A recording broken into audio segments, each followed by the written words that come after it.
D'abord, ça a été une période incroyable, hein. Ça fait 25 ans que je travaille à la Société Générale et c'est vrai que c'était une crise hors du commun.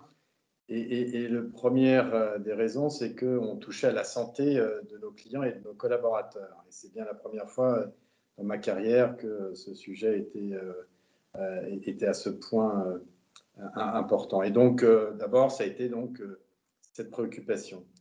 Ensuite, on a basculé dans un mode de fonctionnement totalement nouveau du jour au lendemain, comme probablement beaucoup d'entreprises, avec la nécessité de continuer à fonctionner. Nous ne pouvions pas nous permettre de ne pas être justement aux côtés de nos clients dans cette période hors norme. Et donc, l'extraordinaire, ce qui a été formidable, c'est que partout dans le monde, et j'insiste parce que souvent on se réfère à la situation française, et nous, on avait 140 000 collaborateurs dans 60 pays. En Inde, 9 000 avec une incertitude sur le fait que est-ce que travailler en domicile, ça fonctionnerait, et ça a parfaitement fonctionné. En Afrique, là aussi 11 000 collaborateurs qui ne pouvaient pas basculer les réseaux informatiques ne permettant pas d'assurer le fonctionnement. Vous voyez, des situations extraordinairement variées d'un endroit à l'autre, mais la nécessité partout de continuer à fonctionner. Et ça a parfaitement fonctionné, et grâce à un engagement des équipes hors normes. Et ça a été un moment d'énergie, je dois dire, positive, au-delà de la difficulté de ces circonstances. Et puis, moi, je retiens aussi ce qu'on a fait, toutes les banques françaises d'ailleurs, en liaison avec les pouvoirs publics, inventer des nouveaux produits, des nouveaux prêts pour être capable d'aider nos clients et de les rassurer, et de leur offrir une assurance en matière de trésorerie. Un certain nombre d'entre vous ont peut-être bénéficié de ces fameux prêts garantis par l'État. Et en 10 jours, vraiment en 10 jours,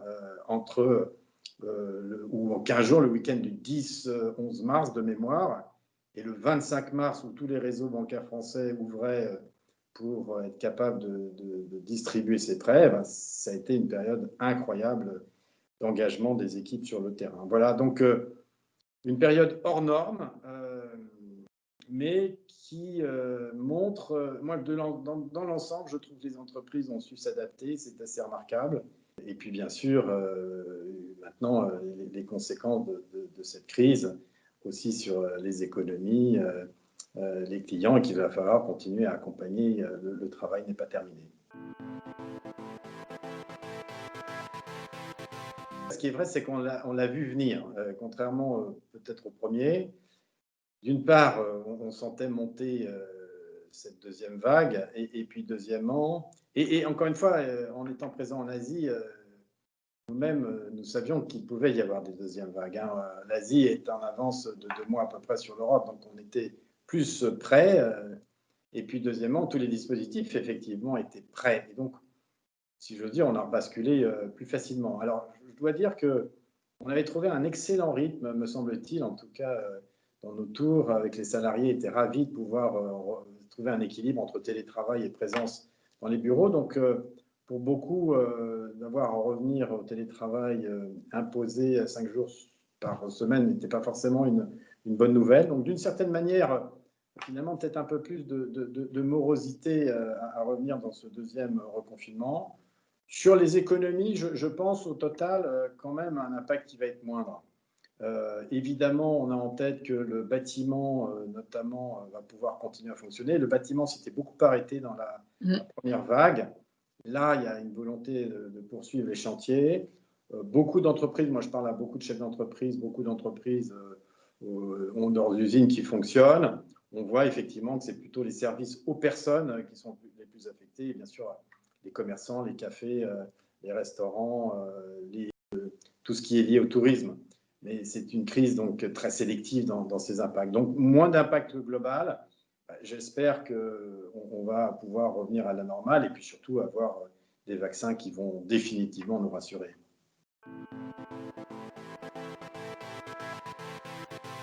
Je ne pense pas que ça crée un monde nouveau. Les sujets dont on va avoir à se saisir, dont on se saisit d'ores et déjà quand on pense aux 5 prochaines années, étaient déjà là avant la crise. Par contre, il y a une accélération. Alors, en premier lieu, le digital.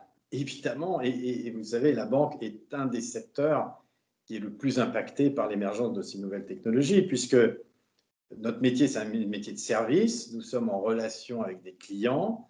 Cette relation, elle est incarnée, mais elle se traduit aussi à travers des contrats, des produits que l'on vend, qui sont au fond matérialisés par des données que l'on transfère dans nos systèmes d'information. Et donc, cette industrie connaît une révolution, je le dis toujours, technologique, donc industrielle, puisque les systèmes d'information sont nos usines, et puis culturelle, car l'utilisation de ces nouvelles technologies dans tous nos métiers, qu'ils soient des métiers de front office en liaison avec les clients ou dans toutes les fonctions support, de contrôle, de conformité, etc., c'est une révolution dans la manière de penser la banque.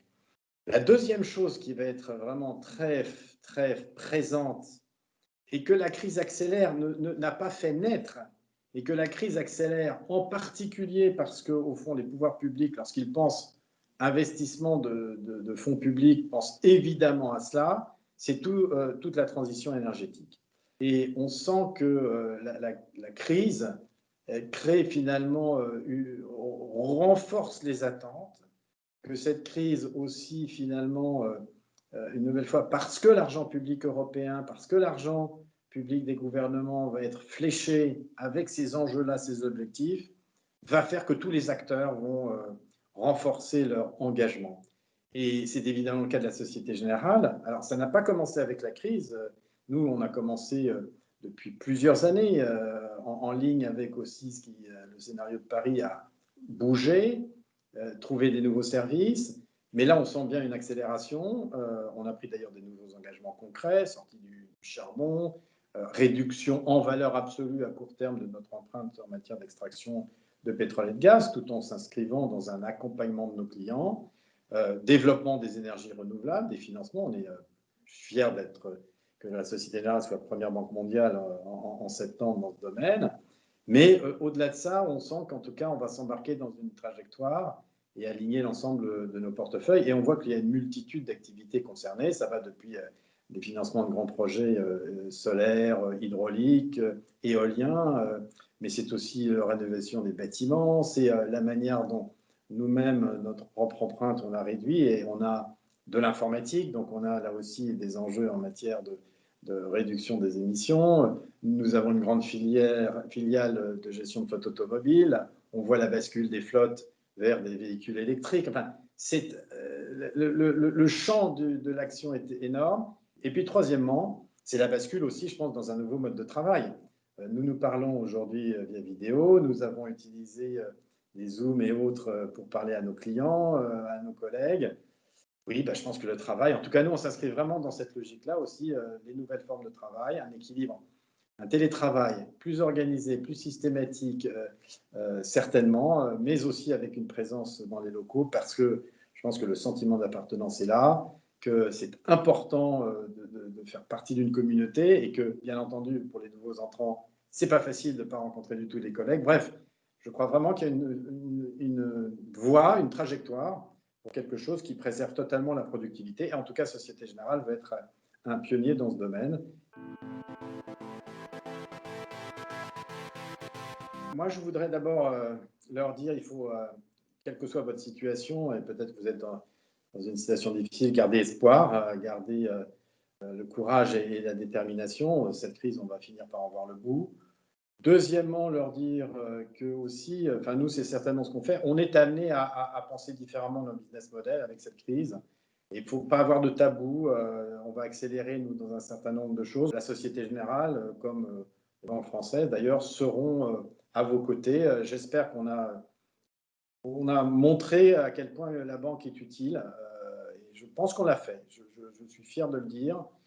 Je pense qu'on a été à vos côtés, et je sais que nous devons continuer à l'être dans une période paradoxalement qui va être peut-être plus difficile, et nous essaierons de vous aider à trouver des bonnes solutions.